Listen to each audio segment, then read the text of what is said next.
La Bible dit, les châtiments qui nous donnent la paix étaient tombés sur lui. N'étaient pas tombés sur Bouddha, n'étaient pas tombés sur Mahomet, mais étaient tombés sur lui. Il a donné sa vie pour que moi et toi nous soyons sauvés. Chers enfants de Dieu, j'aimerais ici que nous puissions dire merci à Jésus parce que le but de notre rencontre de chaque fois via les réseaux sociaux, c'est parce qu'il y a quelqu'un qui s'est donné la mort, qui s'est livré à la mort pour que nous recevions la vie éternelle. Nous espérons que même si nous mourions quant à la chair, mais un jour, nous allons nous réveiller, nous allons vivre éternellement auprès de notre Père, le Seigneur et Sauveur Jésus-Christ. Parce qu'il a accompli un grand travail à la croix. La Bible dit, les châtiments qui nous donnent la paix étaient tombés sur lui. Il ne méritait pas d'être châtié par le Père. Il ne méritait pas cette mort-là. Mais à cause de nos crimes, à cause de nos péchés, il a pris notre place. Ce jour-là, il a dit, Père, pardonne-leur, parce qu'ils ne savent pas ce qu'ils font. On était tous fougués dans le mal. On ne savait pas que la voie qu'on avait empruntée de vivre dans le mal, de se laisser traîner dans le mal, c'était la voie de la mort. Voilà pourquoi il dit, ils sont dans l'ignorance. Même aujourd'hui, ceux qui vivent dans les péchés, Dieu ne tient pas compte de leurs péchés, parce qu'ils ne savent pas que la voie qu'ils ont empruntée, c'est la voie de la mort. Voilà, une fois quand on s'est converti au Seigneur, la Bible dit, le Seigneur oublie tous nos délits, tous nos péchés anciens. Dieu ne tient pas compte autant d'ignorance. Il ne tient pas compte de tout ça. Une fois qu'on accepte Jésus-Christ comme Seigneur et Sauveur dans sa vie, il oublie, il efface. Quel grand amour que Dieu a manifesté envers nous. Ne mérite-t-il pas d'être béni, d'être glorifié? Même quant à la chair, tout ce que nous possédons, c'est lui qui nous l'a accordé. Il ne mérite pas d'être glorifié. Nous avons effectué des voyages. Qui était avec nous dans nos voyages? Le travail que nous avons, qui nous a donné cela? La paix du cœur, l'appétit, la santé, la joie, tout ça, c'est lui qui nous l'a accordé. Voilà pourquoi, chers enfants de Dieu, je nous invite à dire merci. Vous ne manquerez pas quoi dire à Dieu. Tout ce que le Seigneur te demande, c'est offrande d'action de grâce, qui n'est rien d'autre que le fruit de tes lèvres. Manifeste ta reconnaissance envers Dieu. Il a besoin de ça. Des fois, on n'est pas reconnaissant. Des fois, on se réveille, on commence directement à faire les mouvements. On oublie que pour pouvoir se réveiller, il y a quelqu'un qui t'a donné ce souffle, qui t'a donné la vie. La Bible dit que tous ceux qui respirent louent le Seigneur. Loue le Seigneur. Si tu es compté parmi les gens qui respirent, le Seigneur mérite d'être loué. Je nous invite à dire merci à Jésus, à élever son nom, à glorifier sa Seigneurie. Prions s'il vous plaît, chers enfants de Dieu. Papa, tu mérites, Seigneur, cet après-midi d'être loué. Tu mérites, Seigneur, cet après-midi d'être magnifié. Ton nom, Père. Alléluia. Je veux exprimer mon désir, celui de t'adorer, mon roi.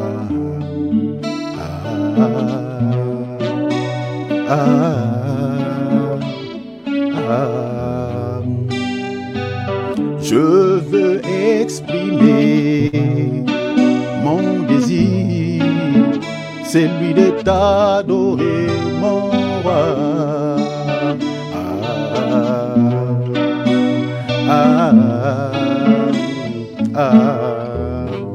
Comme un étendard, tu es. Comme un étendard, tu es. Comme un étendard, tu es. Comme un étendard, tu es. Tu ne m'as pas oublié, tu m'aimes encore. Tu ne m'as pas délaissé, tu m'aimes encore. Tu ne m'as pas rejeté, tu m'aimes encore. Tu ne m'as pas repoussé, tu m'aimes encore. Tu ne m'as pas oublié, tu m'aimes encore.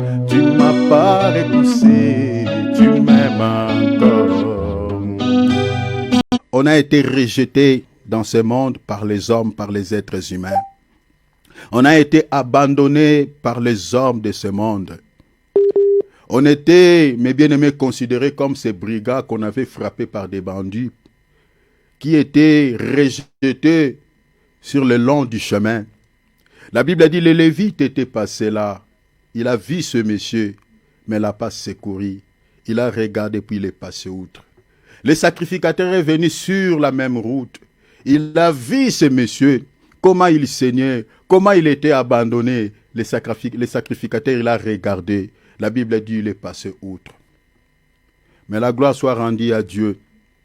Sur ce même chemin, où le Messie a été rejeté, où le Messie a été abandonné, sur ce même chemin, il y avait un homme qui venait, mes bien-aimés, par là.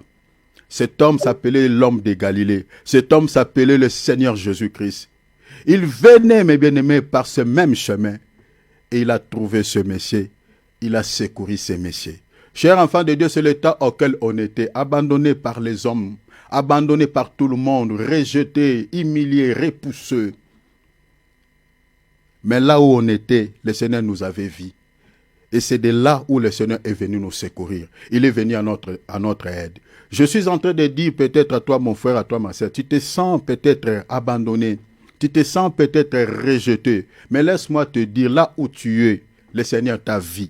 Et il vient sur ce même chemin pour pouvoir te soutenir, pour pouvoir te relever de cet état.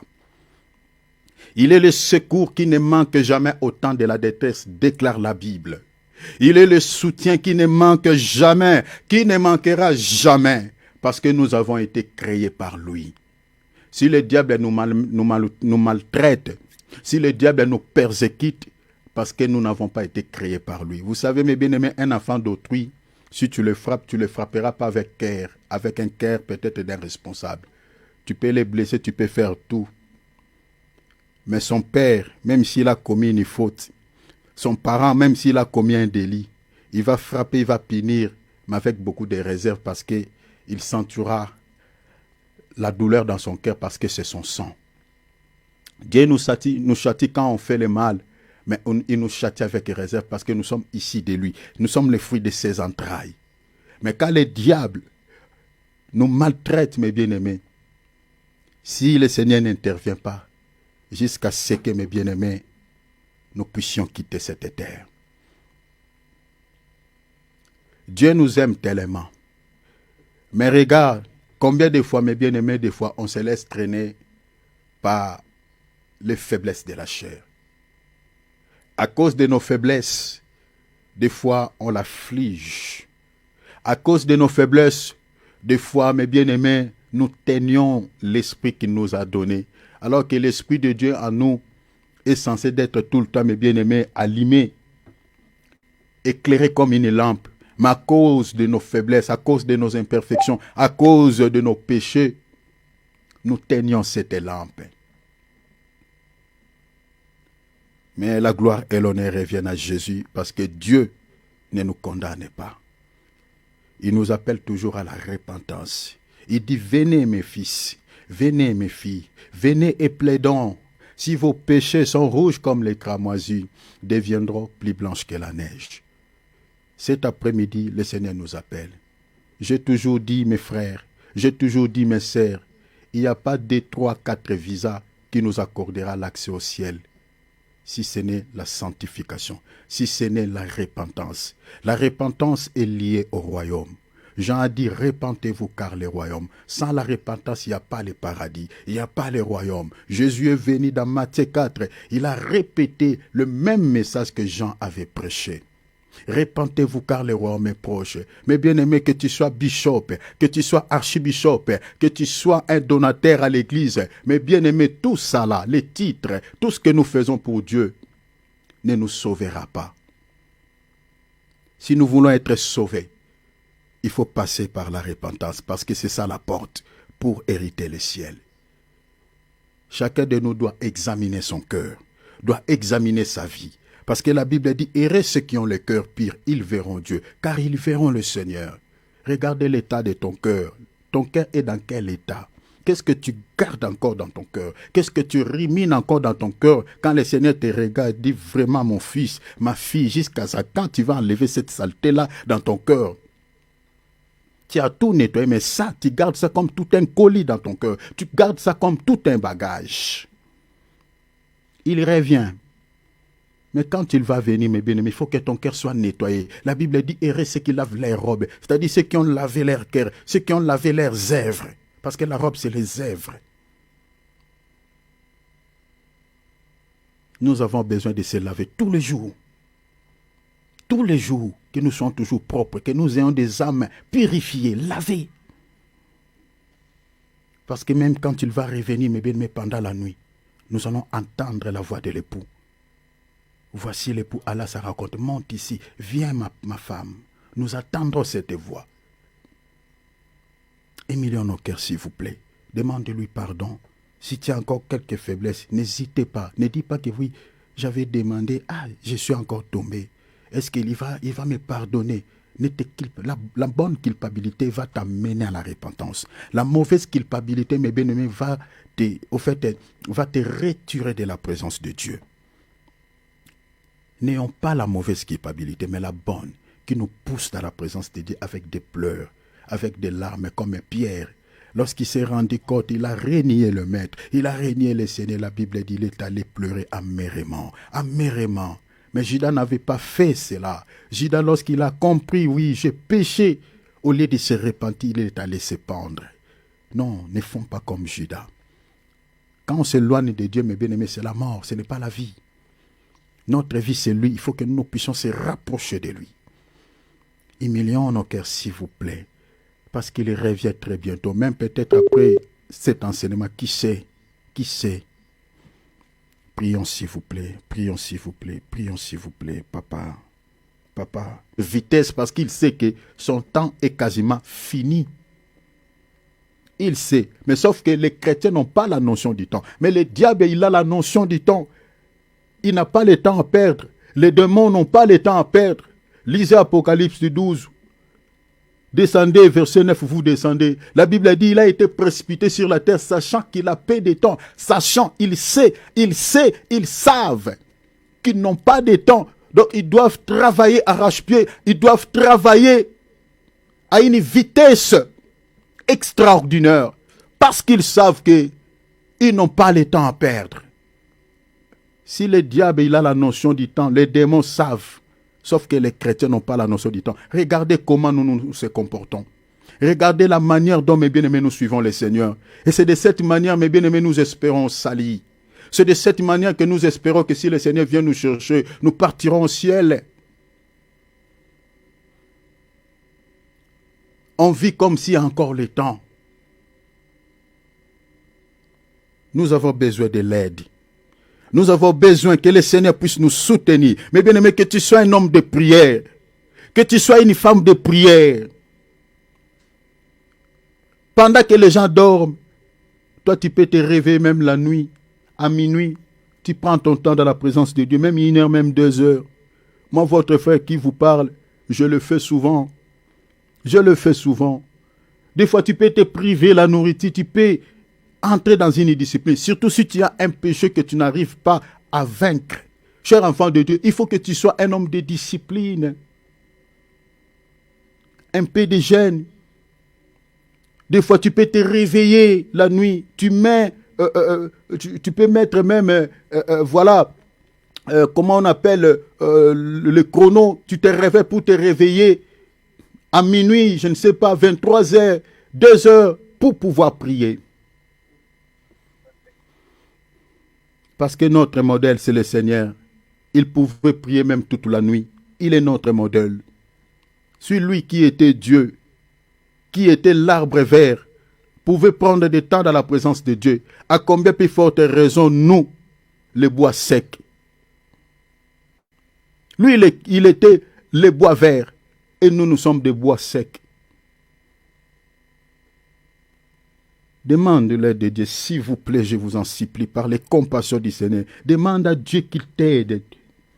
N'attendez pas que je te donne une parole de connaissance que mon frère, regarde ce que Dieu m'a révélé pour toi. Regarde ma soeur, ce que Dieu m'a dit pour toi. N'attendez pas ça. Sois sincère avec ton cœur. Examine-toi toi-même.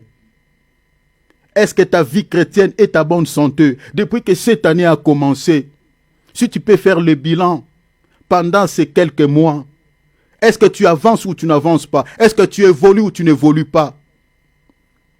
À quel état se trouve ta vie de prière? À quel état se trouve ta vie d'intimité avec Dieu? Par la méditation. Est-ce que tu mets vraiment la parole de Dieu que tu écoutes en application? Ou tu vis comme d'habitude? Tu écoutes, c'est comme si quelqu'un avait écouté une belle musique. Après, tu te retournes à ta vie quotidienne. On ne s'habitue pas avec Dieu, cher enfant de Dieu. Il est puissant, il est fort, il est terrible. Les jours du jugement, mes bien-aimés, si le Seigneur le permettra que nous puissions le voir, c'est horrible. C'est horrible. Mais aujourd'hui, c'est un Dieu de grâce. Profitons de ces temps. Rapprochons-nous de lui avec humble de cœur. Je nous invite. Chacun, tu dois demander. Je ne sais pas à quelle manière tu vas prier, mais demande à Dieu. Si tu n'as pas la vie de prière, demande-lui, Seigneur, donne-moi un cœur qui aime la prière. Je veux que, Seigneur, quand je prie, je sens le goût. Je ne sens pas même envie d'arrêter. Parce que dans la présence de Dieu, mes bien-aimés, tu seras béni. Tu auras la protection. Tu auras la vie dans sa présence. Mais en dehors de lui, mes bien-aimés, tout est gâté. Demande-lui qu'il te sème dans ton cœur cette envie-là. De méditer sa parole. Nous devenions une même plante avec lui. Nous sommes une même plante. Il dit au Père, comme moi et toi, nous sommes un. J'aimerais que papa, que moi aussi, avec eux, que nous devenions un. Or, la notion de devenir une seule chair, c'est ça même la notion du mariage. C'est-à-dire, le Seigneur nous considère comme sa femme. Et si nous devenions un avec lui, c'est-à-dire ses sentiments seront nos sentiments. Comme lui déteste les péchés, nous aussi nous allons détester les péchés. Comme lui aime la sainteté, puisque nous sommes devenus un, nous allons aussi détester les péchés. La Bible dit tel qu'il est, tel que nous sommes dans ce monde, tel que nous sommes dans ce monde. Est-ce que cette écriture est accomplie dans ta vie, tel qu'il est, tel que tu es aussi sur la terre? Si tel n'est pas le cas, demande-lui. Seigneur, je veux devenir un avec toi. Donne-moi un cœur qui déteste le mal, qui a de l'horreur du péché. Prions s'il vous plaît, je vous en supplie, prions s'il vous plaît, demandons de l'aide. Toute ma vie, je vais être comme un papa, lui mon modèle, je vais être comme un Jésus, toute ma vie.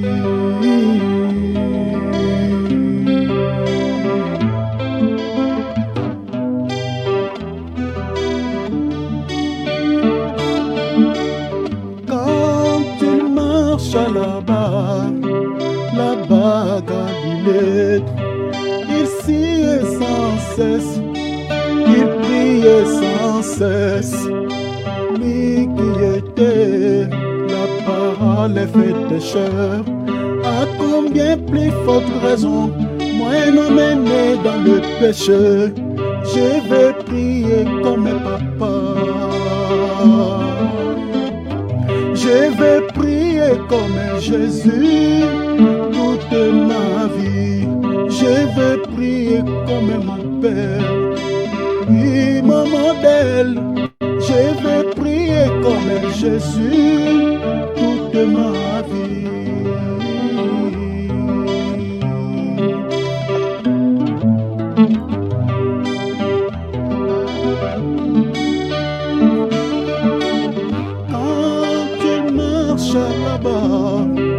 Là-bas, Galilée, il s'y milliards,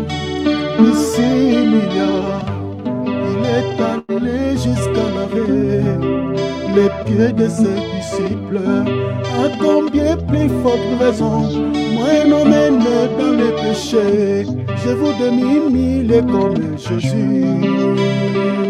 Veillez de Yoshua que nous avons ainsi prié.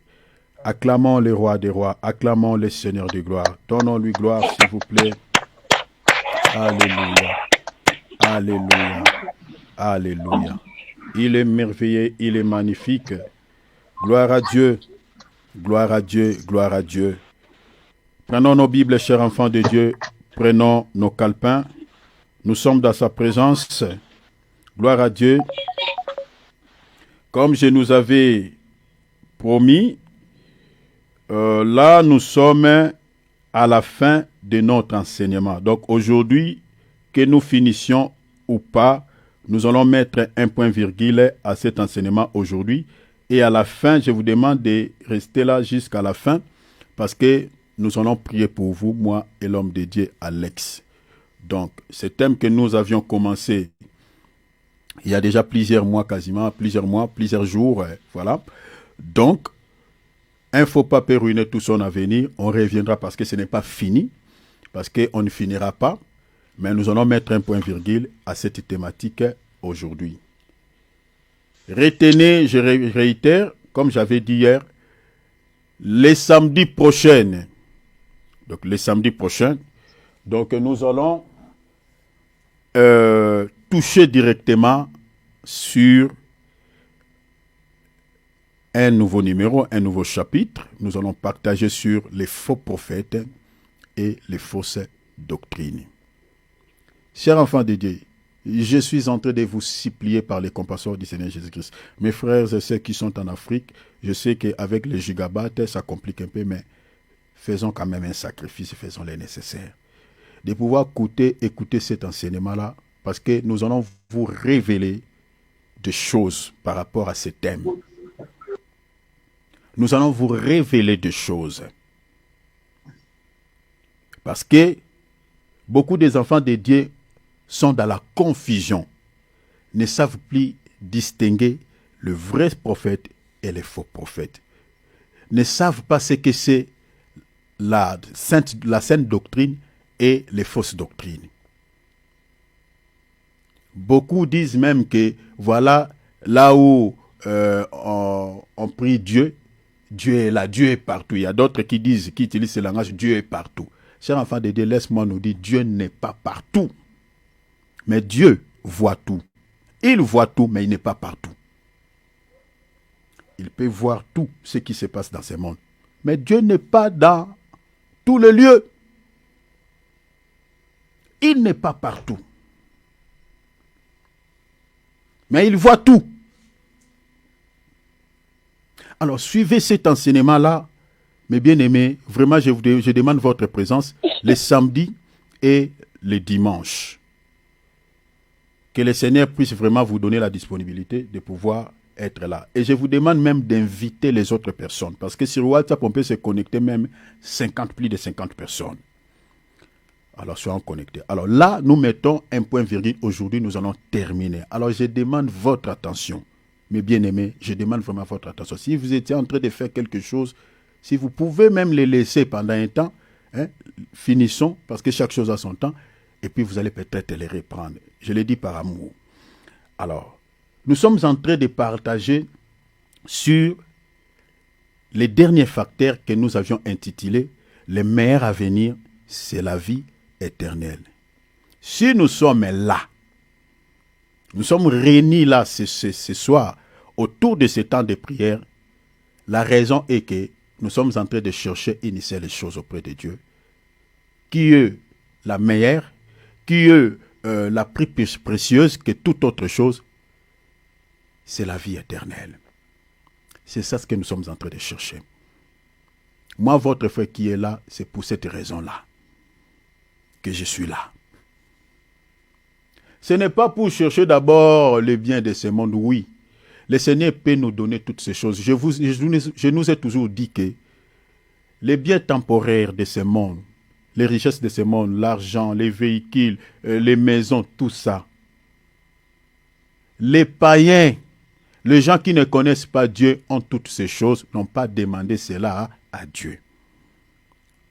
Donc nous ne pouvons pas, mes bien-aimés, rester là en train de faire tout un enseignement pour parler que des richesses terrestres. Mes bien-aimés, ça c'est un péché. C'est là où nous condamnons l'évangile de la prospérité qui met l'accent sur les choses terrestres. Parce que si vous êtes en train de prêcher aux enfants de Dieu que les choses de ce monde, vous ne parlez pas, mes bien-aimés, vous ne touchez pas au fait l'âme, mais vous ne touchez que la chair. Dans la Bible, vous êtes considéré comme étant un ennemi de la croix de Christ. Parce que celui qui ne pense qu'aux choses de la terre, celui qui ne prêche qu'un évangile terrestre, la Bible dit il est ennemi de la croix de Christ. Pour ceux qui veulent le passage biblique, notez Philippiens chapitre 3, versets 18 à 20.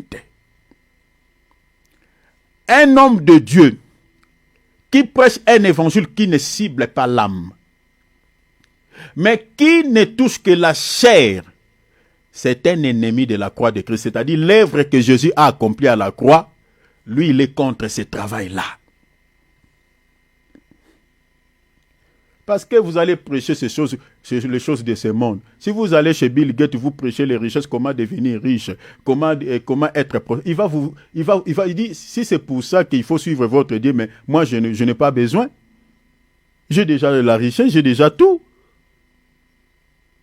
Mais si vous apportez à ces messieurs-là, vous les dites que, messieurs, malgré tout ce que vous possédez là, peu importe la manière dont il a pris ça, malgré tout ce que vous détenez là, vous possédez là. Le sort qui vous est réservé dans l'au-delà, c'est le châtiment éternel. Mais pour pouvoir s'échapper à ça, il vous faut faire quelque chose. Et ce que vous pouvez faire, d'accepter un homme dans votre vie, comme Seigneur et Sauveur, pour s'échapper à ce jugement qui vous attend dans quelques temps ici, parce que vous n'avez pas beaucoup de temps dans ce monde. Parce que vous allez tout laisser là, tout ce que vous avez là, vous allez les laisser après 100 ans, 100 quelques temps, là, vous allez laisser ça, 120 ans, si c'est beaucoup peut-être. Vous allez tout abandonner. Il y a d'autres personnes qui vont se jouir avec. Mais toi, c'est pour l'éternité que tu souffriras dans l'au-delà. Vous lui donnez l'exemple d'un homme qui était riche, qui était sans Dieu dans la Bible. Vous lui donnez l'exemple de quelqu'un qui n'avait pas Christ, qui était pauvre, attention, avec la pauvreté de Lazare. Vous lui donnez ces deux exemples. Si le Seigneur touche son cœur, ce monsieur peut comprendre que oui, malgré tout ce que j'ai là, donc le sort final qui m'est réservé dans l'au-delà, ce n'est pas quelque chose de bien. Le Seigneur peut toucher son cœur, il peut se convertir. Parce que dans la Bible, il y a eu aussi des hommes riches qui ont suivi Jésus, comme des Joseph d'Arimathée, des Nicodème et tant d'autres. Donc, le but de nos rencontres ici, ce n'est pas d'abord rester là en train de parler des choses terrestres. On en a besoin.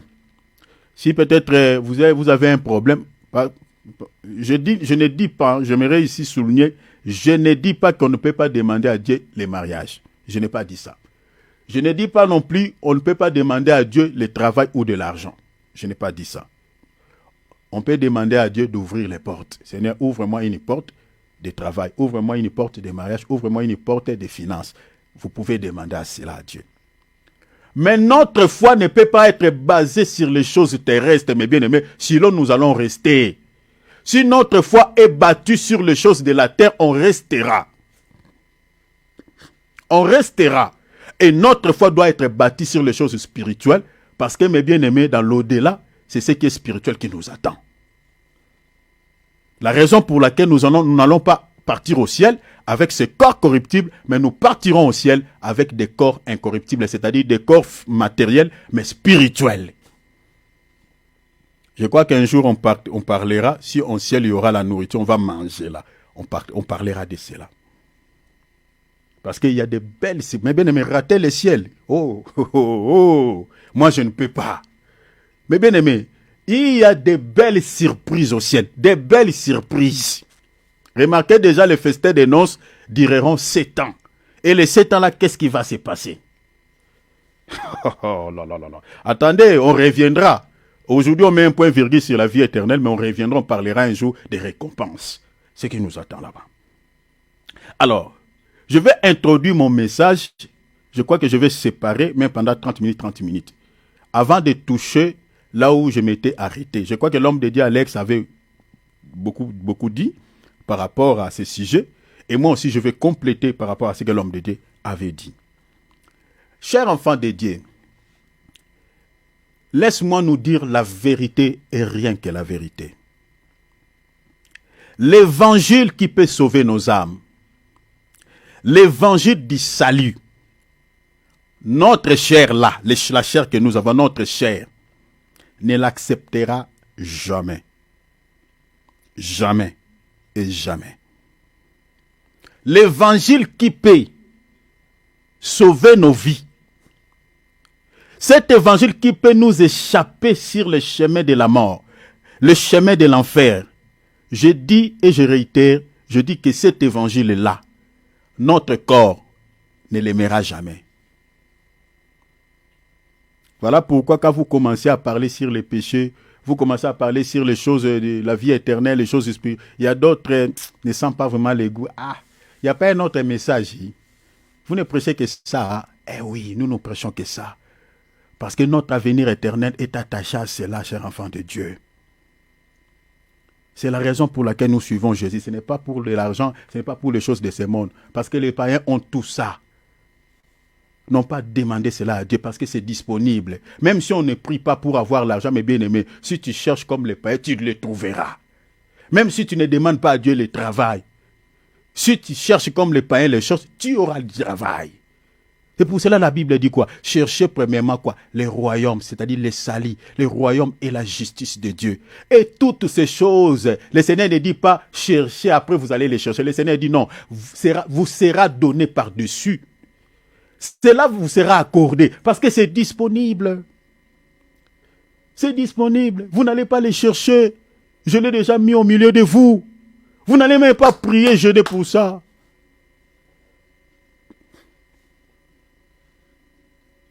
Mais le royaume des cieux, la Bible dit qu'il faut chercher. Et pourquoi vous devez chercher?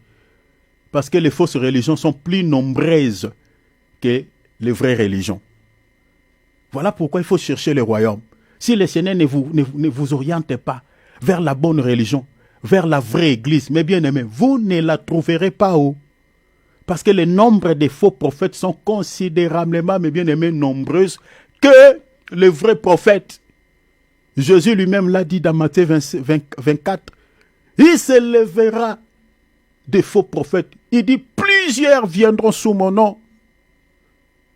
Plusieurs, le Seigneur ne dit pas peu. Des fausses églises, regardez, nous avons des bouddhismes, voilà, islam, voilà, il y a beaucoup de fausses églises catholiques, il y en a beaucoup. Et pour pouvoir trouver la vraie église, pour pouvoir trouver là où la bonne parole est prêchée, mes bien-aimés, ça, il faut seulement que le Seigneur lui-même vous guide. Au cas contraire, vous ne trouverez pas. C'est pour cela que la Bible dit, cherchez, cherchez le royaume. J'étais en train de dire que la vraie parole qui peut sauver nos âmes, avec le corps, ça ne marchera pas. Vous savez pourquoi? Parce que la Bible dit, les désirs de la chair et de l'esprit sont opposés, sont en opposition. Sont opposés. Or, la parole de Dieu que nous prêchons, si vous lisez dans Jean chapitre 6, verset 63, la Bible dit, cette parole-là est esprit. La parole que nous prêchons là est esprit et vie. Est esprit et vie. Or, les désirs de l'esprit et les désirs de la chair ne peuvent jamais marcher de pair ensemble. Ne marcheront jamais ensemble. Sont opposés. Ce que l'esprit veut, la chair ne veut pas. Et ce que la chair veut, l'esprit ne veut pas. Ici, je suis dans Galates chapitre 16, chapitre 5 plutôt, versets 16 à 17. La Bible dit, les deux désirs ne se cohabiteront en aucun jamais jusqu'à ce que, mes bien-aimés, nous retournions dans la terre, là où nous nous sommes tirés. Ne se mettront jamais ensemble, sont en opposition. Voilà pourquoi, quand on prêche un évangile qui touche l'âme, quand on prêche un évangile du salut, la chair déteste, la chair ne veut pas. Voilà pourquoi ceux qui sont charnels, qui ne sont pas encore devenus vraiment des hommes spirituels, ne s'intéressent pas trop à écouter ce genre de messages que nous sommes en train de prêcher. Ça ne les intéresse pas trop. Parce qu'ils sont encore charnels. Ils aiment les messages qui les caressent au sens du poil, qui touchent plus le corps. Ah, je suis en quelqu'un. Mon frère, ma soeur, le Seigneur, cette année te bénira. Regarde les belles promesses que le Seigneur a fait dans la parole. Ils ont des belles français, des belles rhétoriques. Hein. Quand ils parlent là, ils savent, mes bien-aimés, faire des raccordements. Hein. Oh là là. Mon bien-aimé, laisse-moi. Et là, vous entendez des amens à l'église. On soulève des chaises. Mais quand vous touchez seulement sur le péché, répentez-vous, car le royaume des cieux est proche. Tu parles du royaume, quelque chose de bien. Là, vous voyez comme si l'église est endeuillée. Oh mon Dieu, Dieu sauve-nous. L'évangile du salut, la chair ne l'aime pas. La chair ne l'accepte pas. Parce que la parole de Dieu est esprit et vie. Regardez Jean 6, 63. Le Seigneur dit, c'est l'esprit qui vivifie. Vous voyez? C'est l'esprit, retenez, l'esprit qui vivifie. C'est-à-dire, c'est l'esprit qui donne quoi? La vie. Il dit, la chair ne sert à rien. C'est-à-dire, tous les messages qui, à caractère terrestre, à caractère de la terre, ne servent à rien. Regardez aujourd'hui sur les réseaux sociaux. Il y a des prédicateurs qui sont spécialisés dans les domaines du mariage. Et ils ne prêchent que les mariages. Les mariages, matin, midi, soir, les mariages. Comment satisfaire sa femme? Comment satisfaire son mari? Mais bien aimé, un tel évangile ne t'amènera pas au ciel. Je vous l'ai dit au nom du Seigneur Jésus. Ne sauvera jamais vos âmes. Surtout en Afrique. Ah non. Ah non. Il y a des prédicateurs qui se sont spécialisés que dans ces domaines-là. Les mariages. Lui, quand il prêche, ouf, là, là. Et vous attendez, l'église est en ébullition. Donc, voilà, les gens transpirent. Et il y a des amens. Alors que cet évangile-là est en train de vous orienter tout droit. Si vos âmes n'est pas sauvées, tout droit vers l'enfer. Parce que c'est un évangile à caractère de la terre. Colossiens chapitre 3, verset 1er. Affectionnez-vous aux choses d'en haut, et non à celles qui sont sur la terre. Les désirs de la chair, Romains 8, 6 et 7. Les désirs de la chair, l'affection de la chair. Le Seigneur dit c'est la mort. C'est la mort. Ce n'est pas la vie, c'est la mort. Mais les désirs de l'esprit, la parole, c'est la vie et la paix. Le Seigneur dit, Jean 6, 63, c'est l'esprit qui vivifie. L'esprit qui vivifie, qui donne la vie, et l'esprit là vient d'où? Regarde, le Seigneur dit, la chair ne sert de rien. Mais regarde, il dit, les paroles que je vous ai dites sont esprit. Vous voyez, la parole que vous écoutez là, à l'intérieur et à l'esprit. Et qu'est-ce que l'esprit fait? La Bible dit, son esprit est vie. C'est l'esprit qui vivifie. Si vous écoutez la bonne parole, qui peut sauver vos âmes, chers enfants de Dieu, cette parole-là, quand le Seigneur reviendra, vous partirez au ciel. Mais si vous êtes encore attaché aux choses de ce monde, à la terre, retenez, chers enfants de Dieu, il y a vraiment beaucoup de risques pour que vous soyez enlevés. Beaucoup de risques. Beaucoup de risques. Beaucoup de risques. Regardez, dans Jean 6, le Seigneur est entré, parce qu'il avait d'abord prêché sur les choses de ce monde, il a fait des miracles. Parce que même les miracles, tous les miracles que nous accomplissons, au ciel, on n'aura pas besoin de ça. Au ciel, on aura besoin de la vie. Tous les miracles que nous accomplissons, guérison physique, délivrance physique, tous les miracles que nous accomplissons là, c'est toujours la chair. C'est toujours la chair. Les dons de révélation, les dons de puissance, c'est lié à la chair. Nous ne pouvons pas, mes bien-aimés, se réunir autour du nom de Jésus, mes bien-aimés, en ne faisant que des miracles, en ne parlant, donnant que des prophéties. Vous voyez comme aujourd'hui, quand l'église, voilà, on dit l'église, la main de l'éternel, l'église, l'œil de Dieu. Quand les gens entendent déjà l'église, l'œil de Dieu, ils savent déjà là-bas, il y a un prophète. C'est qu'on voit des choses. Ah, je vais aller. Regardez, j'ai vu sur la toile, sur le TikTok, une dame, soi-disant qu'il a reçu un pouvoir venant de Dieu.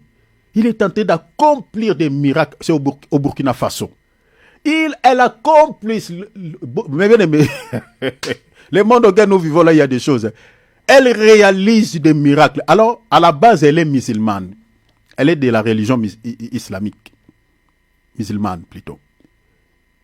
Mais bien aimé, les paralytiques qui marchent.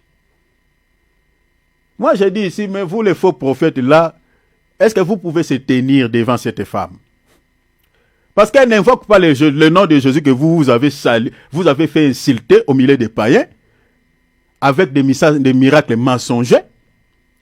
Voilà ce que cette femme réalise. Au nom de Allah, Allah, leur Dieu.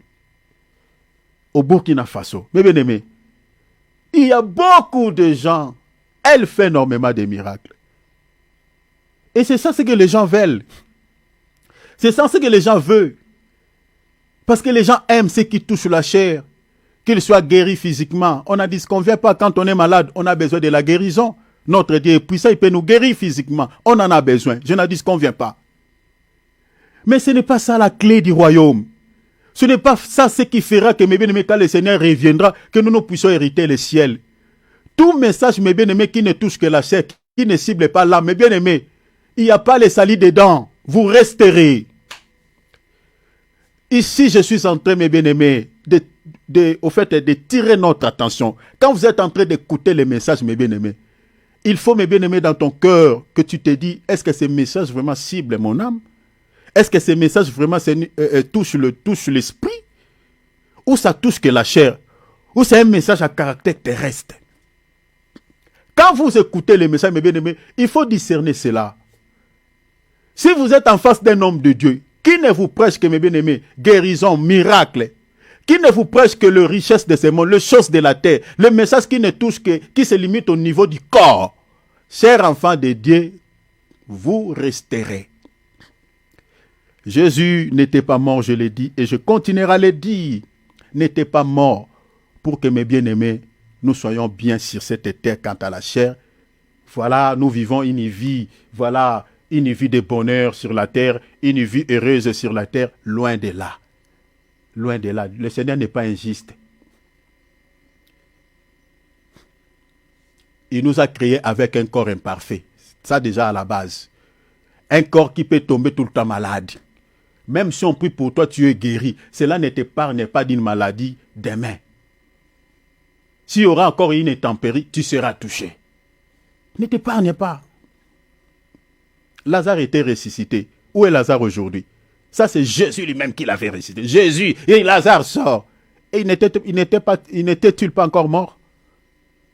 Où est Lazare? Il était encore mort. On l'a encore enterré. Et cette fois-là, c'était pour dire bon. Il se réveillera que le dernier jour. La vraie délivrance, la vraie guérison, ce n'est pas physique. C'est celle que le Seigneur nous accordera le jour de l'enlèvement. Nous devons s'attacher, mes bien-aimés, à la vraie vie, à la vraie parole, qui nous accordera la vraie délivrance, pas une délivrance éphémère. Regardez ici dans Jean 6, à partir du verset 50. On descend jusqu'au verset 54, rapidement. C'est ici le pain qui est descendu du ciel, afin que celui qui mange ne meure point. Jésus est en train de donner un enseignement.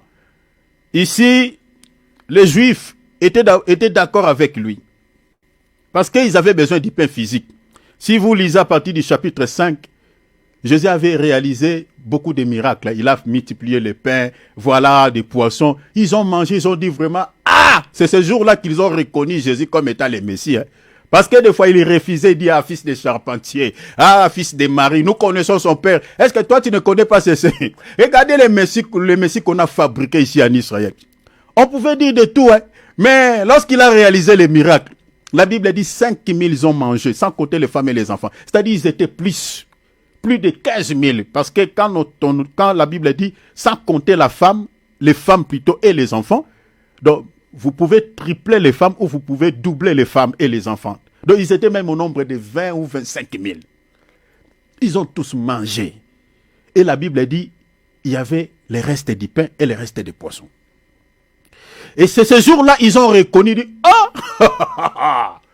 Alors, ce que les gens disent au sujet de ces messieurs, moi, ça c'est vrai, hein? Il est vraiment le Messie. Parce qu'un homme dans la chair comme ça ne peut pas faire de telles choses. Hein? Mais bien, après avoir mangé du pain et des poissons, ils se sont rentrés chez eux. Demain, ils ont encore amené des gens. Il dit, ces messieurs-là, c'est vraiment les messieurs. Moi, je ne doute plus. Hein. Tu sais que hier, nous, on était bien rassasiés, bien bombés. J'ai ramené même quelques pains ici à la maison. Donc, la femme est en train de manger avec les enfants. Et quelques poissons. Ils ont rendu les... Ils ont témoigné. Ils ont amené une foule. Mais bien aimé, lorsqu'ils sont venus là où les miracles avaient eu lieu, ils n'ont pas trouvé Jésus. Ils se sont renseignés. Lisez à partir du chapitre 5. Ils se sont renseignés dans les parages. Il dit, est-ce que vous n'avez pas vu les Messies? Là, ils ont bien précisé, les Messies qui réalisent tant de miracles ici, qui avaient réalisé tant de miracles. On était si nombreux, c'est plus de 25 000 personnes. Nous avons mangé, on était rassasiés. Est-ce que vous ne l'avez pas vu où il est passé ici? Ils se sont renseignés dans les parages. On les a dit, mais il est passé ici, donc il est allé dans un village à côté ici. Si vous pouvez, si vous traversez, parce que les Seigneurs étaient passés par la rivière, et ils ont pris les raccourcis. Hein. Ils sont passés par le chemin à pied. Quand ils se sont arrivés dans ces villages-là, là, ils ont vu les Seigneurs étaient en train de descendre dans la barque. Oh Seigneur, nous sommes en train de te chercher. Et là, le Seigneur dit, ah bon, vous me cherchez? Le Seigneur leur dit, vous ne me cherchez pas pour autre chose, si ce n'est que parce que hier, vous aviez mangé du pain et du poisson. Et le Seigneur ici commence maintenant à changer son message. Il dit, aujourd'hui, ce n'est plus le pain que vous aviez mangé hier, mais aujourd'hui, je vais vous parler d'un autre pain. Regardez là, hein. Ils ont accepté le miracle, il dit, tu es le Messie, là on est d'accord. Bon, ils étaient quand même patients de pouvoir écouter le Seigneur pendant que le Seigneur était en train de prêcher. Là, ils étaient passés, ils étaient quand même apaisés. Le Seigneur commence à prêcher. Jean chapitre 6, verset 5. Il commence à dire, c'est ici le pain qui est descendu du ciel. S'il parlait comme les prêtres catholiques, j'imagine. Il dit que celui qui en mange ne meurt point. Quand ils ont entendu ça, merci Seigneur. Donc si le pain que nous allons manger aujourd'hui, là, ils ne savaient pas encore ce genre de pain qu'ils vont manger. Il dit, le pain que nous allons manger aujourd'hui, ça va nous communiquer même une vie éternelle. Vraiment, merci, monsieur. Amen. Alléluia. Il y avait des amen, hein, tout au début. Verset 51. Jésus maintenant, il dit, je suis le pain vivant qui est descendu du ciel. Là, ça commence à faire des questions dans l'esprit. Jésus dit, si quelqu'un mange de ce pain, il vivra éternellement. Ah, amen. Ah bon? Ah, il vivra éternellement. Donc le pain là sortira de toi. Bon, on est d'accord. Il vivra éternellement. Maintenant là, il dit, le pain, le pain que je donnerai, c'est ma chair. Hey! Là, Jésus les a scandalisés. C'était un scandale, mes bien-aimés, dans la foule. Regardez maintenant le verset 51. Il dit, c'est ma chair que je donnerai pour la vie éternelle. Ah bon? Le pain que tu vas nous donner là, c'est ta chair. Ah là, en tout cas, tu abises. Hein? Tu abises. Nous, on n'était pas venus pour ce pain-là. Nous sommes venus pour le pain que nous avions mangé hier. Ce n'est pas le pain que tu nous parles là. Ce n'est pas le pain que tu es tenté de nous dire là. Ta chair, nous mangeons ta chair. Donc tu nous prends pour des carnivores ou quoi? D'ailleurs, Moïse nous a interdit dans la loi de manger la chair avec son sang. Toi, tu veux, donc, toi, tu te prends pour qui? Tu es plus que Moïse, toi. Dans le verset 52, la Bible dit là-dessus, les Juifs disputaient entre eux. Dans les disputes, là, c'est ça ce que je suis en train de dire là. Donc, ils commençaient à dire, à murmurer contre le Seigneur. Ils disputaient entre eux, disant, comment peut-il nous donner sa chair à manger? Comment expliquer? Nous donner sa chair? Est-ce que ce monsieur, sa tête fonctionne ou quoi? Verset 53. Jésus leur dit, en vérité, je vous le dis. Le Seigneur a martelé. Cher enfant de Dieu, nous prêchons comme notre maître. Nous ne caressons pas aux gens au sens du poil parce que nous aimons la foule. Aujourd'hui, des églises, les hommes de Dieu aiment la foule, aiment voir les gens, l'église remplie. voilà, il cherche, voilà, à prêcher de manière à satisfaire les gens. Ici, le Seigneur ne caressait pas aux gens au sens du poil. Là, il a martelé. Il dit, en vérité. Il insiste encore, en vérité, je vous le dis. Regarde, je vous le dis. Je suis dans le verset 53. Si vous ne mangez la chair du Fils de l'homme, il a accentué encore. La chair du Fils de l'homme. Et si vous ne buvez ce sang, mon Dieu, mon roi. Mais Lévitique 17, il dit quoi? Nous n'allons pas prendre du sang. Mais comme, le Seigneur dit, si vous ne buvez mon sang, vous n'avez point la vie en vous-même. Ah bon?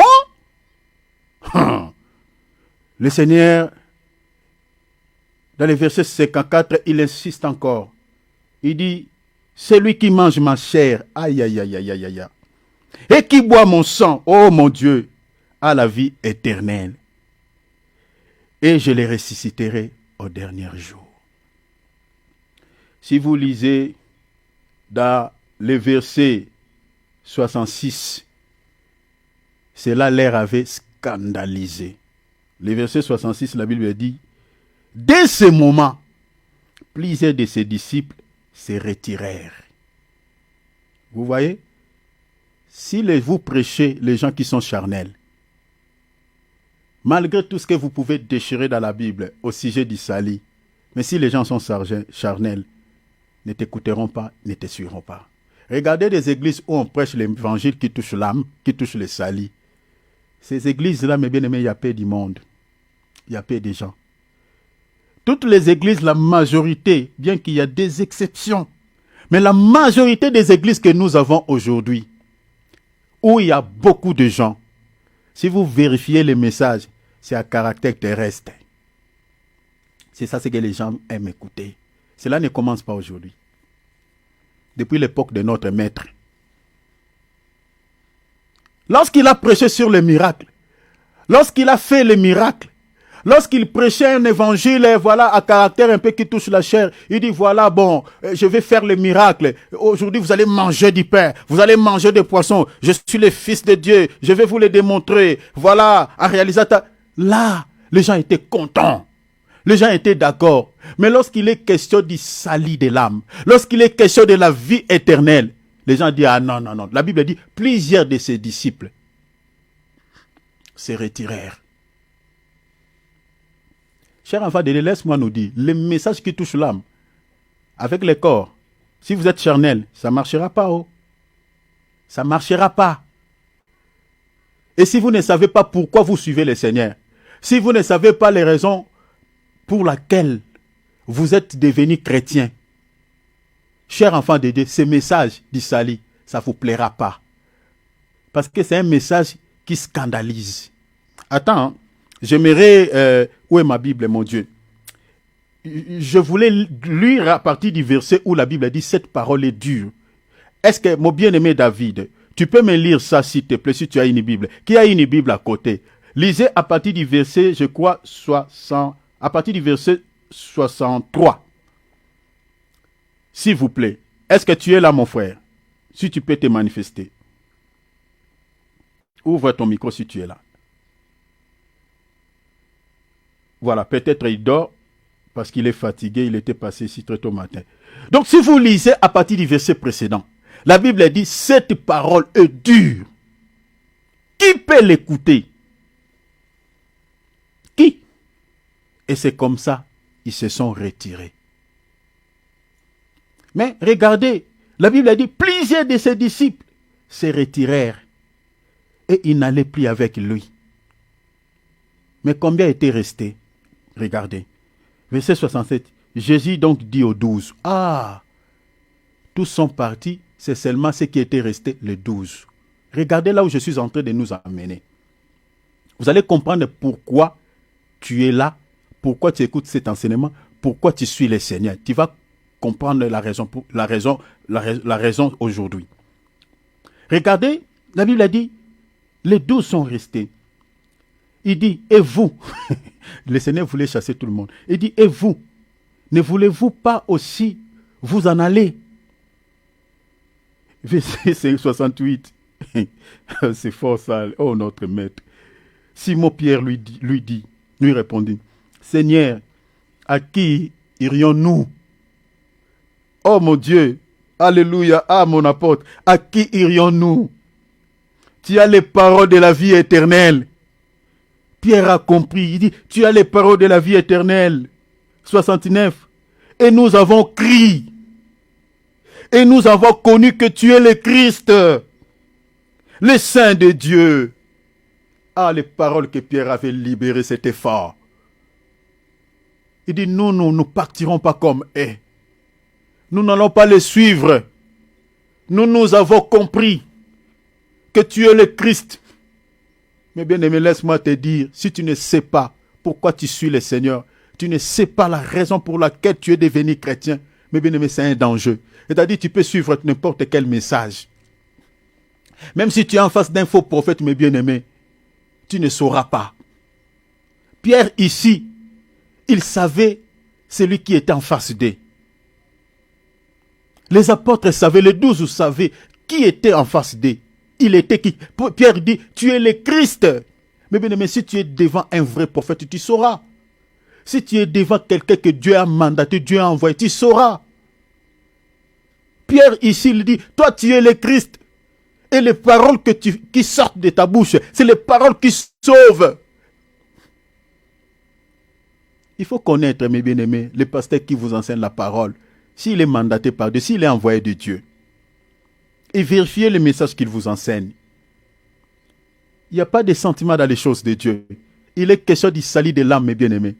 J'ai toujours dit aux enfants de Dieu, tu peux permettre qu'on te vole tout, tout ce que tu as, mais ne permets jamais qu'on te vole le salut, qu'on te vole la vie éternelle. On peut voler ton salut, mes bien-aimés, par la prédication. Et une prédication fausse, mes bien-aimés, c'est très dangereux. Mais regardez, Jésus a dit ceci dans la parole. Il dit, ne craignez pas ceux qui tuent le corps. Mais craignez qui? Plutôt celui qui peut tuer quoi?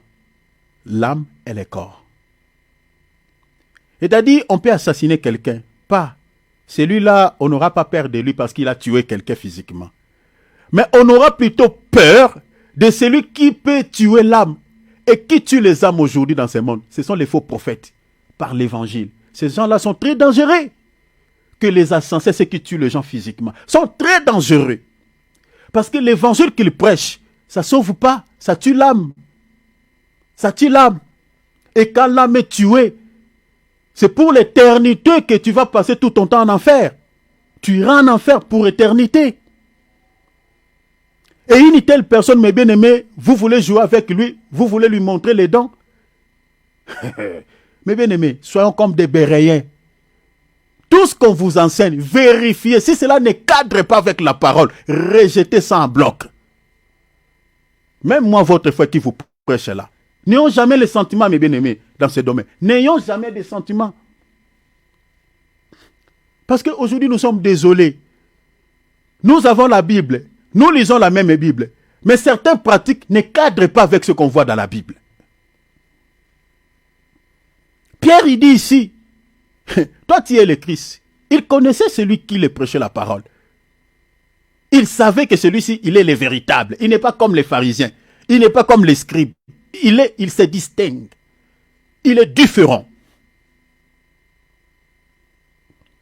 Regarde Jésus ce qu'il va dire. Oh mon maître, je t'aime Seigneur. Dans les versets 70, regarde ce que le maître va dire. Jésus leur répondit. N'est-ce pas moi qui vous ai choisi? Retenez les mots choix. N'est-ce pas moi qui vous ai choisi? Qui vous ai choisi? Choisi. J'aimerais que tu puisses dire là où tu es, je suis le choix de Dieu. Dis, frappe le thorax, dis, je suis le choix de Dieu. Mais bien aimé, si tu n'es pas le choix de Dieu, tu ne peux pas rester avec le Seigneur. Tu ne peux pas écouter l'évangile qui peut sauver ton âme. Tout ce qui était parti là, ce qui s'était retiré du maître, en réalité n'était pas le choix. N'était pas le choix. Voilà pourquoi ils sont partis. N'ont pas pu, mes bien-aimés, rester pour écouter l'évangile. N'ont pas pu rester. Vous voyez, c'est la chair à foi de Dieu. Ils sont tous partis. Mais bien aimé, si tu n'es pas choisi par Dieu, tu n'es pas le choix de Dieu, tu ne peux pas rester là, mes bien-aimés, en train d'écouter l'évangile à caractère d'Isali. Tu ne pourras pas, parce que c'est un évangile souvent qui est dur. C'est un évangile souvent, mes bien-aimés, que les corps ne supportent pas. Quand on te dit d'abandonner, mes bien-aimés, un homme, je parle ici pour les cas d'une femme, tu vis en concubinage avec un homme. C'est cet homme-là qui t'achète tout. Et tu écoutes la parole, l'homme de Dieu est en train de dire, si tu ne te sépares pas avec cet homme-là, tu iras en enfer. Mais est-ce que ça va plaire ton corps? Ça ne va pas plaire, hein? Tu diras, hey, c'est lui qui me fait tout. Et je vais me séparer avec... et moi, je vais vivre comment? C'est ça l'évangile d'Isali. Ça te met entre la marteau et l'enclume. Maintenant, tu as le choix de choisir soit l'enfer, de choisir soit la vie. Ça ne plaît pas au corps. Ça ne plaît pas. Toi, tu ne vis que par la corruption. Tu ne vis que par les vols. Tu travailles dans une société où, voilà, tu voles les objets de l'entreprise. Tu ne vis que dans ça. C'est ça ce qui te fait vivre. Parce que, voilà, ton salaire ne suffit pas. Et tu vis dans ça. Et on te dit que, voilà, puisque tu vis dans les vols, tu n'es pas honnête là où tu travailles. Tu n'es pas honnête avec tes supérieurs. Tu vis dans la corruption. Tu aimes les pots de vin. Tu partiras en enfer. Ça ne va pas plaire à ton corps. Là, tu peux directement, si tu regardais même sur la télé, tu peux zapper. Tu dis, regarde, lui, il pense que c'est lui qui détient les clés du royaume. Tu peux même insulter l'homme de Dieu. Il y a il y a des gens qui sont comme ça. Tu peux directement zapper. Tu peux directement même insulter. Parce que ça ne plaît pas au corps. Et l'évangile a caractère d'Isali. Et c'est comme ça. Regardez comment Jacques dit aux chrétiens. Si vous lisez Jacques chapitre 4 dans le verset 7. Il dit quoi? Jacques dit,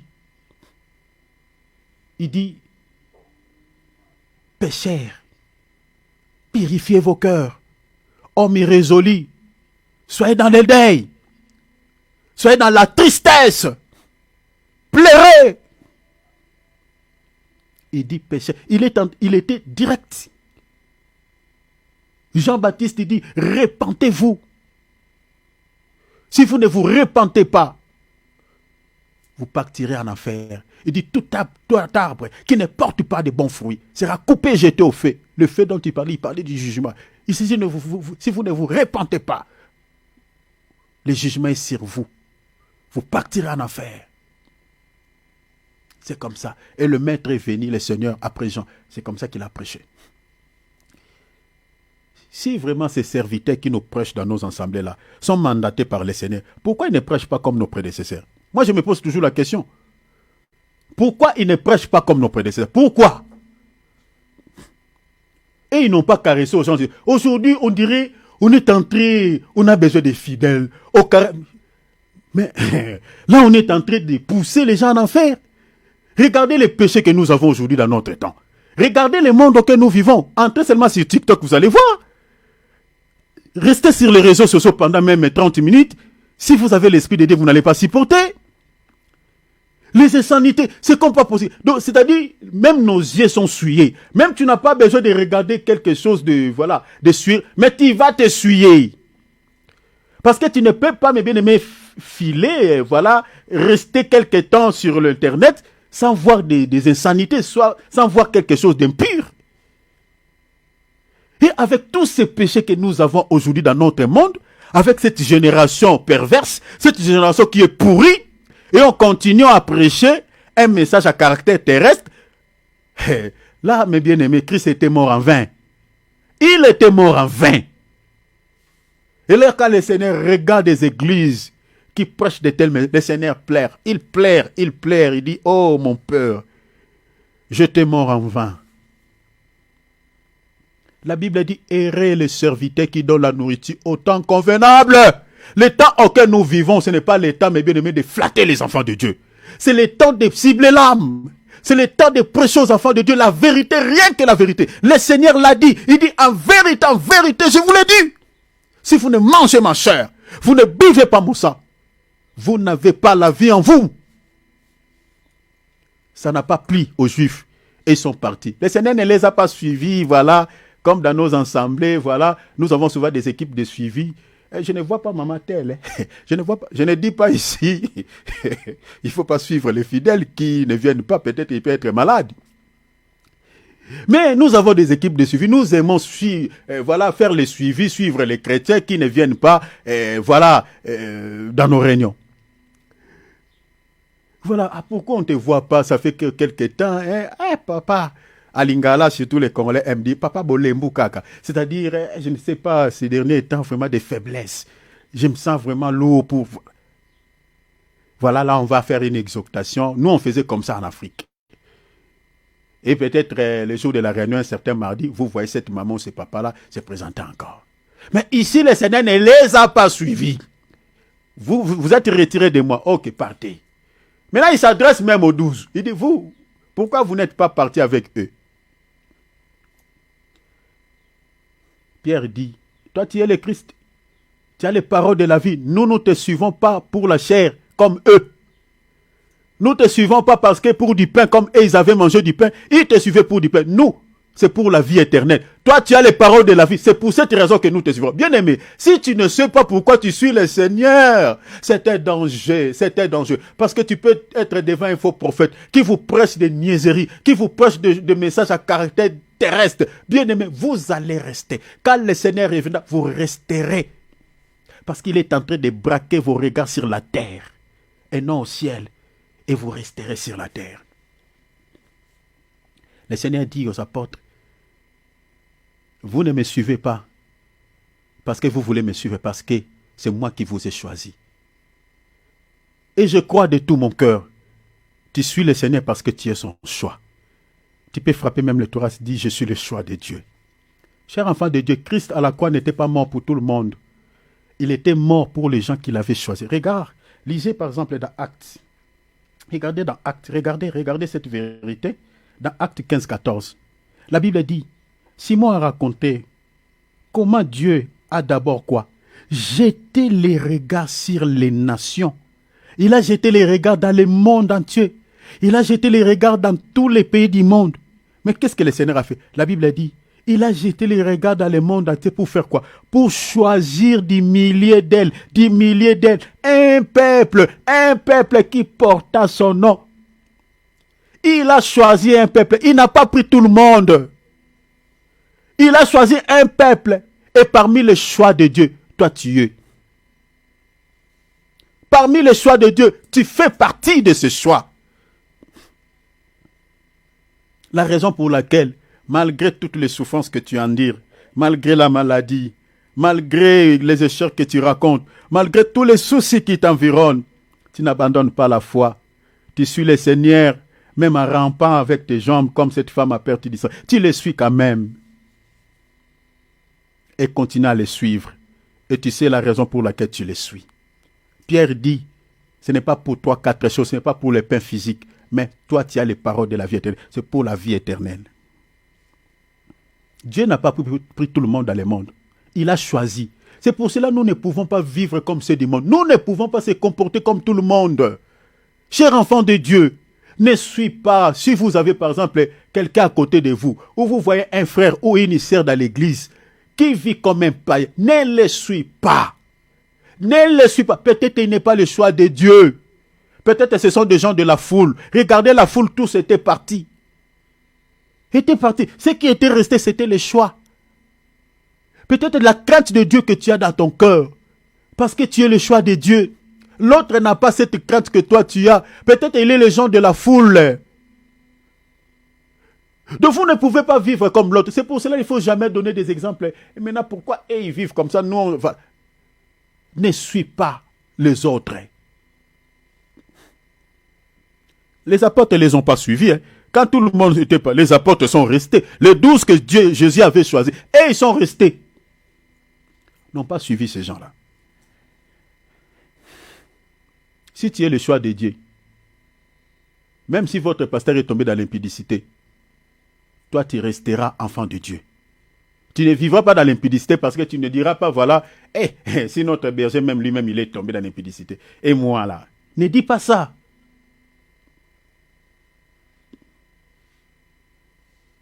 Votre berger, Vous savez, même dans nos assemblées, il y a des bergers qui sont sorciers. Il n'a jamais été appelé par Dieu.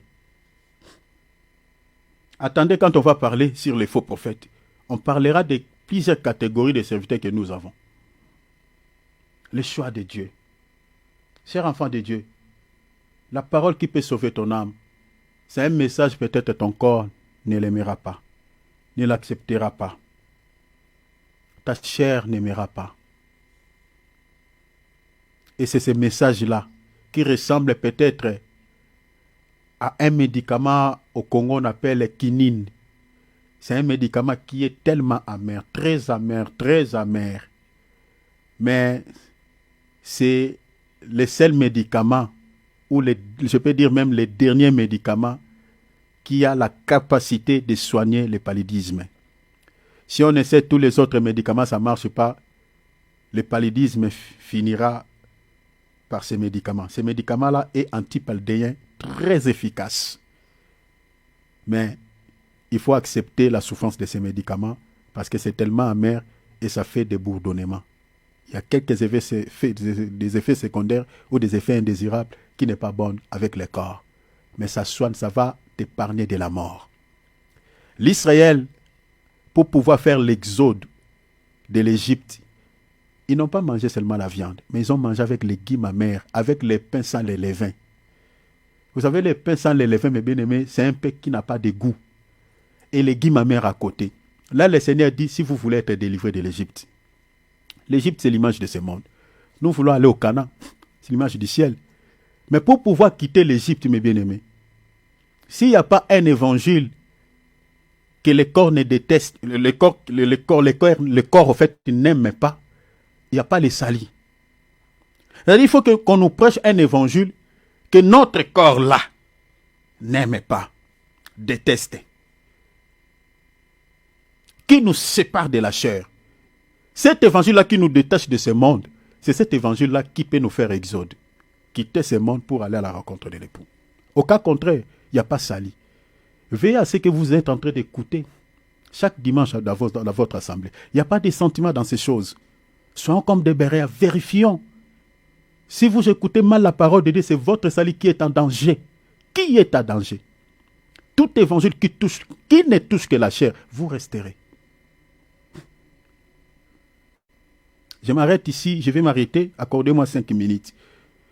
Je vais parler, mais je laisserai d'autres parties, on en parlera plus tard, un autre jour. Il y a une confusion qui est dans l'esprit des enfants de Dieu entre la gratuité de la vie éternelle et l'enlèvement comme récompense que le Seigneur nous accordera. Il y a certains enfants de Dieu qui pensent que quand on reçoit le Seigneur Jésus-Christ dans sa vie comme Seigneur et Sauveur, on passe par l'eau de baptême, on a la vie éternelle et c'est fini. Je peux vivre comme je veux, j'ai déjà les salis, il n'y a pas des efforts à fournir, c'est un don gratuit de Dieu. Nous disons Amen. Les salis, c'est un don gratuit de Dieu, comme la Bible le dit dans Romains chapitre 6, verset 23. Le Seigneur nous donne les salis gratuitement. Mais laisse-moi nous dire la vérité, rien que la vérité. L'enlèvement n'est pas gratuit. Nous avons aujourd'hui les salis tels que nous sommes là. Tous, nous avons les salis. Mais l'enlèvement est une récompense. Qui dit récompense, c'est-à-dire il faut travailler pour être récompensé. L'enlèvement est une récompense. Donc c'est-à-dire, vous avez les salis. Mais si vous n'avez pas réussi l'enlèvement comme une récompense, vous resterez. C'est-à-dire, il faut travailler à votre salut. Regardez, je vais expliquer le travail là, peut-être ça peut semer la confusion. Regardez. Lisons Romains chapitre 6, verset 23. Car le salaire du péché, c'est la mort. Le péché dont on fait mention ici, c'est le péché au singulier, le péché adamique. Ce péché est pardonné une fois qu'on reçoit Jésus-Christ dans sa vie comme Seigneur et Sauveur. On passe par l'eau de baptême. Le péché adamique tombe. Là, on a directement la vie éternelle. La Bible a dit, le salaire du péché, c'est la mort. Donc la mort éternelle commence depuis le jardin d'Éden. Ça s'arrête jusqu'à la croix. Le don gratuit de Dieu, c'est la vie éternelle, la Bible a dit en Jésus-Christ. La Bible ne dit pas en Bouddha ou en Mahomet. Donc, vous savez, toutes les autres confessions religieuses que nous avons dans ce monde, ils pensent que voilà, et aussi ils ont les salis. Et comme les musulmans, ils pensent que voilà, ils croient à la vie éternelle. Ils croient que voilà, il y a une vie éternelle. Ils croient à ça. Mais cette vie éternelle, moi je me demande toujours que les musulmans croient. Au nom de qui?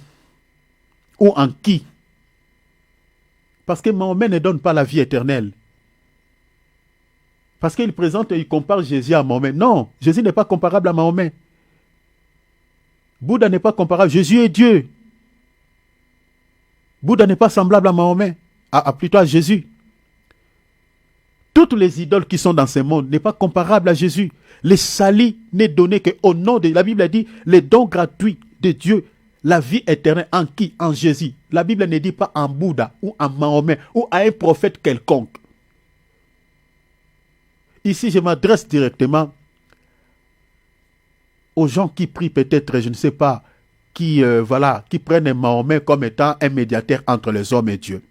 Qui prennent, je ne sais pas, Bouddha, qui prient Vashi, qui prient, je ne sais pas, dans quelle confession religieuse où vous êtes.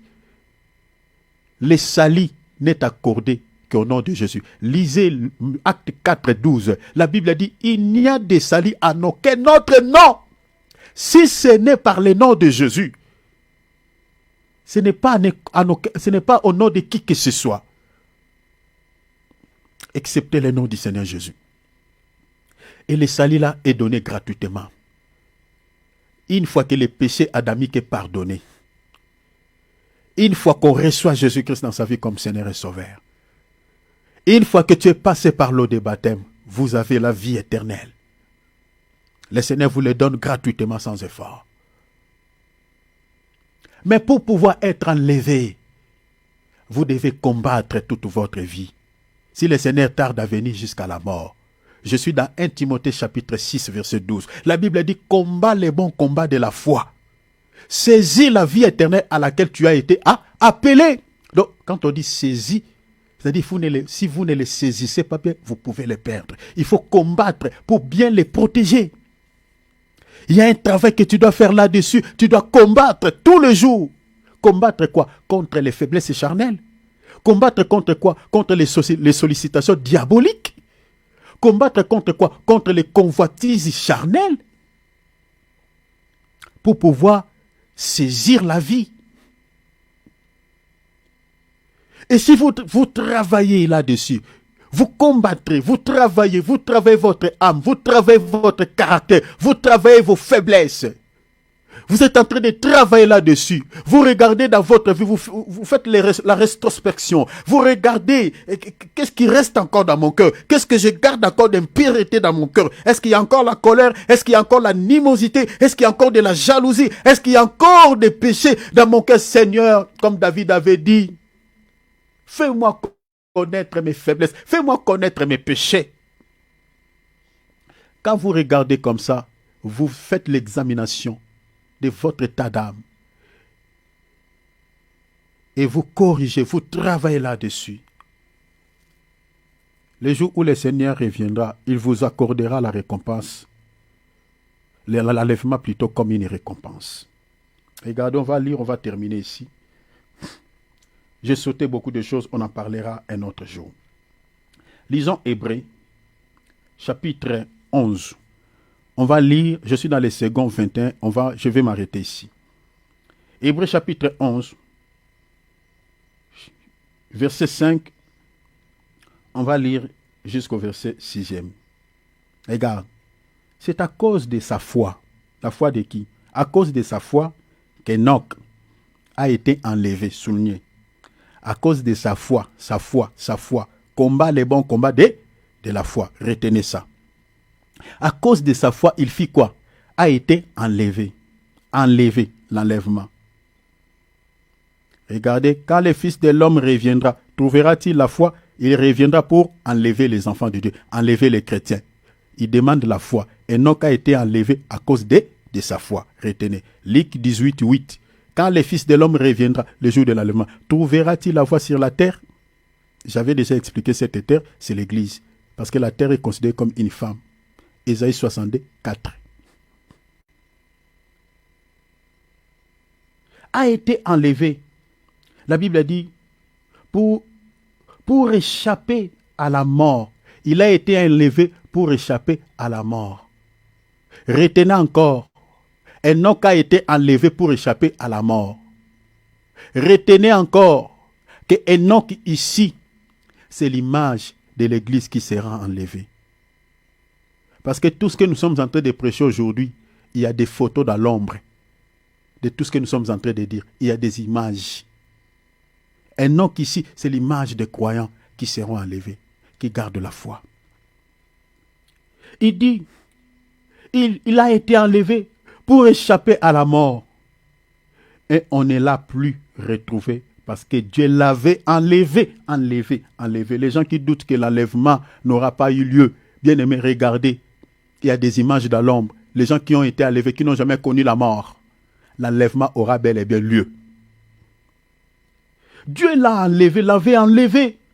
Avant d'être enlevé, regardez, la Bible a dit, avant d'être enlevé, il avait en effet reçu les témoignages qu'il était agréable. Oh mon Dieu, je me pose la question tout le temps, est-ce que je suis agréable à Dieu? La Bible a dit, il était agréable à Dieu. Pose-toi tout le temps la question, mes bien-aimés, si tu es agréable à Dieu ou pas. Il était agréable à Dieu, pourquoi? Il était agréable à Dieu à cause de sa foi. Regarde, verset 6. Or, sans la foi, il est impossible d'être agréable à. Vous voyez? Donc, si on n'a pas la foi, impossible d'être agréable à Dieu. Or, Enoch a été enlevé parce qu'il était agréable à Dieu à cause de quoi? De sa foi. Est-ce que vous voyez cela? Mais regardons, on dit, or, sans la foi, il est impossible d'être agréable à Dieu. Je suis en train de nous amener où? Pour pouvoir nous expliquer que l'enlèvement n'est pas gratuit. L'enlèvement est une récompense. Il a été trouvé agréable à Dieu. Pourquoi? Parce que celui-ci avait amené un combat de la foi. Combat, les bons combats de la foi. C'est ça ce qui a fait que ces messieurs soient agréables à Dieu et Dieu l'a pris, l'a enlevé. Maintenant la Bible dit, il est impossible d'être agréable à Dieu sans la foi. Regarde, car il faut, on utilise le verbe falloir, c'est obligatoire. Il faut, bien aimé, quand tu lis la Bible, il faut veiller sur les mots, c'est important. Car il faut que celui qui s'approche de Dieu, celui qui s'approche du Seigneur, croit qu'il existe et qu'il récompense ceux qui le cherchent, qu'il récompense ceux qui le cherchent. L'auteur aux Épîtres aux Hébreux, il parle de la récompense. Mais cette récompense est accordée à qui? À celui qui a la foi, qui s'approche de Dieu, mais avec la foi. Et cette personne qui s'approche de Dieu avec une foi, avec la foi, cette personne est considérée aux yeux de Dieu comme étant une personne agréable. Et ce sont ces genres de personnes que le Seigneur viendra enlever comme Enoch. Donc c'est-à-dire, si vous ne travaillez pas votre foi, chers enfants de Dieu, vous n'aurez pas cette récompense qui n'est rien d'autre que l'enlèvement. Dieu a récompensé Enoch, l'enlèvement. Il a reçu ça comme une récompense. À cause quoi? À cause de sa foi. Et la foi dont on parle ici, si vous lisez la Bible, la foi dont on fait mention n'est rien d'autre que, mes bien-aimés, garder la parole. C'est-à-dire, tu dois toujours t'examiner si ta vie se conforme à la parole. Quand tu poses un acte, pose-toi toujours la question, est-ce que je suis dans la parole ou je suis en dehors de la parole? La vie que tu vis, pose-toi toujours la question, est-ce que cette vie que je mène, est-ce que j'obéis à la parole ou je désobéis à la parole? C'est ça le combat de la foi. Tu vois, les gens sont en train d'aller à gauche. Ah, voilà. Voilà. Surtout les femmes. Ah, la mode. Ah, voilà, les gens s'habillent comme ça, à moitié nu. Pose-toi la question. La manière dont tu t'habilles là, ma sœur, le make-up que tu es en train de mettre là, comme une peinture sur tout ton visage là, qui peut salir même ton drap. Si un enfant de Dieu peut se comporter comme ça. Tu as ajouté des paupières, tu n'es pas content avec les paupières que Dieu t'a données, tu ajoutes d'autres paupières pour se ressembler à une poupée pour séduire les gens, séduire les frères. Pose-toi la question, si tu te comportes en tant qu'un enfant de Dieu. Tu as appris ça où? Dans le monde ou dans la parole? Si c'est dans le monde, tu te conformes au monde. La Bible a dit, ne se conformez pas au siècle présent. Pourquoi tu te conformes tout le temps au monde? Regarde ton accoutrement. Regarde la manière dont ce que tu suis, qui est ton modèle, c'est la parole ou le monde. Tout ce que tu fais dans la vie. Examinons-nous. C'est très important. Je vais m'arrêter ici, je vais laisser d'autres parties. L'enlèvement, c'est une récompense. Il faut travailler sa foi. Il faut combattre. La parole que vous écoutez, c'est ça, cette foi. Tu dois toujours lutter contre les sollicitations diaboliques, contre tout ce que le monde nous propose. Le combat se trouve à ce niveau. Afin de combattre les démons, nous devons d'abord combattre contre les convoitises des yeux, les convoitises de la chair et de l'orgueil de la vie. Nous allons prier. Nous allons prier. Alléluia. Ouvrons nos micros. Alléluia. Alléluia. Ouvrons nos micros, chers enfants de Dieu. Nous allons prier. Voici la fin de mes souffrances. Parce qu'en Jésus, je suis sauvé. J'ai la victoire sur tous ces mondes. Un jour j'irai près du Seigneur, j'irai là-bas, parmi les anges, près d'Emmanuel, me consoler, passant mon temps à la louange, dire en Jésus un grand merci, dire en Jésus un grand merci. Voici maintenant je suis devenu citoyen du ciel, j'ai une vie nouvelle en Jésus. Ma vie passée a été clouée. Je ne peux plus y retourner. J'irai là-bas, parmi les anges, papa, près d'Emmanuel, me consoler, passant mon temps à la louange, dire en Jésus un grand merci, dire en